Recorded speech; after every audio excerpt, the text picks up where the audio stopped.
Hello বন্ধুরা, welcome to my channel Trishanu আর মা। সকলে কেমন আছেন? আশা করছি নিশ্চয়ই ভালো আছেন। তো আমার আরও একটি মিনি ব্লগে আপনাদের অনেক অনেক স্বাগত। তো এখন প্রায় বাজে 5টা মতো। আমি উঠেছি সেই সকাল 4টের দিকে। তার আগে থেকে তো ঘুম ভেঙে বসে আছে সেই 3:30 থেকে। তো যাই হোক, উঠে স্নান টান করে রেডি হয়ে এখন আমি বেরিয়ে গেছি। তো তোজো ঘুমাচ্ছে, দেখতেই পেলেন। তোজোকে আর ডাকেনি, ডাকলে কান্নাকাটি করবে। তো এখন আমি যাচ্ছি হচ্ছে আমাদের এখানে আজকে পঞ্চানন্দ পুজো, চড়ক পুজো।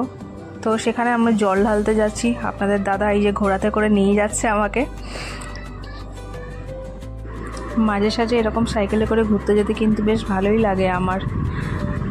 তো সকাল সকাল যাচ্ছি, এখন বেশ ঠান্ডা ঠান্ডা হাওয়া দিচ্ছে, আর একটু পরে যেমন রোদ তেমনটাই গরম দেবে।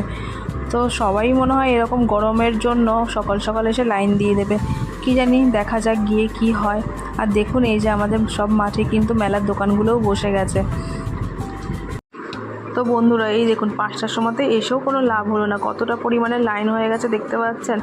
এদিকে তো আমি এত সকাল সকাল আসছিলাম কারণ কি তোজোর ওকে টিউশন দিতে হবে, তাড়াতাড়ি টিউশন যেতে বলেছে ওর ম্যাম।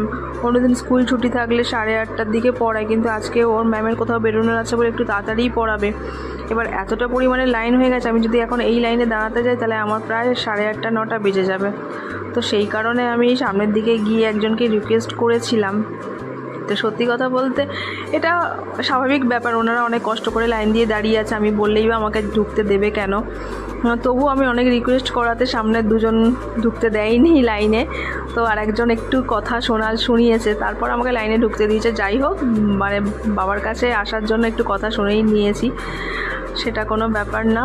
কিন্তু এটা আমার ঠিক ভালো লাগে না বেলাইনে ঢুকে। যদি আমার কাছে সময় থাকতো আমি অবশ্যই লাইন দিয়ে দাঁড়াতে পারতাম, কিন্তু আজকে আমি অঞ্জলিও দিতে পারিনি। আজকে শুধু জলটা ঢেলেই চলে এসেছি। ঠাকুর যদি চাই পরের বছর আমি তাহলে অঞ্জলি দেব আর পুজোটা দেব ভালো করে। এবছরটা ঠিক মনটা মানে শান্তি করে পুজো দিতে পারিনি, আর ভিডিও করতে পারিনি ভেতরের মন্দিরের। তো বাইরের মন্দিরে এসে আপনাদের দাদা, আমার ক্যামেরাম্যান, একটু ভিডিও করে দিয়েছে।